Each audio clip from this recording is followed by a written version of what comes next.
The Urban League of Greater Pittsburgh and Robert Morris University present the Black Male Leadership Development Institute. For 1 week, 65 young black teens are transformed into young black men. Their vision and understanding of the world explodes wide open with newfound possibilities and the opportunity of a better life. A life filled with goals and positive decision-making, where diversity and family values are embraced, and failure, prison, and mediocrity are not an option. They are leaders, they are dreamers, they are doers, and they are brothers who have learned how to become men. You might not want to read the book, but we have to. You have to respect your parents. It takes months of planning, and it all comes down to this. This is the Black Male Leadership Development Institute. The Black Male Leadership Development Institute is an experience. It's an opportunity for the Urban League and Robert Morris University and even the Heinz Endowments, for that matter, to sow into the lives of African American high school students some essential skills that we believe will be critical for helping them to develop not only into manhood, but also proud, productive members of society.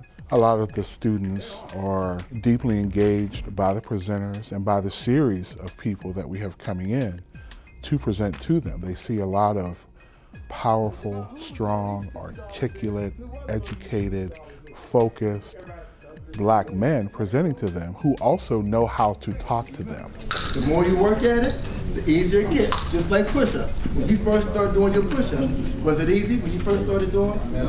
All right, but if you kept at it, it got easier and easier. Then you moved from 10 to 15 and so forth. Some of these students might have a 2.0, 2.1, 2.2 grade point average, and they might want to start to give up 10th grade year. I let them know that they have to get on the ball if they're serious about trying to advance in their life. I don't want to just get them into a particular institution. I want them to be prepared enough so that they stay in and that they graduate. Not only are they powerful people and very successful, they want to give back. They want to reach back and help these young men surpass the level of success that they've obtained. So even though they might not go to Penn State, I will be happy just as long as they graduate, no matter where they go. A couple of the best things about BMLDI are the men who are running it. They are actually here because they care about us. They're here not because they're getting paid. And he's also the director of Homo Children Village Project, and he's a pastor. What's up, y'all? I'm John Wallace III, and it's my daddy. All right. In many ways, these young men break the stereotypes and break the mold. So I think bringing them all together and giving them the opportunity to see one another and see other positive African-American men, both older and younger, I think it's a tremendous opportunity. It's really a gift to them. All right, I'm gonna give you 2 more minutes to wrap those bananas up. Put the banana together. That ain't how you got it. We're not dealing with their banana, we're dealing with your banana. If you don't have good values, you have to remember sometimes the things you do cannot be redone or fixed that quickly. You know, it only takes you 15 seconds to get into something that'll take you 15 years to get out of. I think what an experience like this offers to the students that are here is an opportunity to see the potential that they have in them begin to develop and blossom. I have a lot to learn from these great black men who have come here. The stars on fire inside me, shining, refining, reminding. When they get together for the learning community, they will interact with the speakers who are highly successful African-American men from all walks of life who share their life story, who share their journey, who empower these young men to think and reach for greatness. But these discussions are then continued in the smaller clusters when they meet with their cluster leaders, and they have rich conversations where they share about their stories, their lives, their goals, their ambitions. And I think bonds are really created and established, and these bonds, we hope, will sustain them for the entire year because we want them to understand that this is their community. We're really just looking out for y'all. It is really one big family. Obviously we're connecting with the majority of the kids, if not all of them, but definitely the ones in our group. We pretty much teach them how to grow, how to be men. It's like a net, like we all hold each other up to the same level. We actually pretty much hang out, you know, them 40 Cowboys. I've made a lot of new friends this week. I'm in a group F Block, and we all put our group on a lot. F block, F block, F block, F block. Hang 'em. Get 'em. It's a great way to interact and gain the full experience of the summit. Creative brothers, we here forever. No matter what, we stick together. Being here helped me widen my horizon. With some of the speakers, it showed that everything isn't put in front of you. You literally have to break down doors and take it just because your complexion. You have to tear down that wall in the right way. There are different ways to obtain a goal.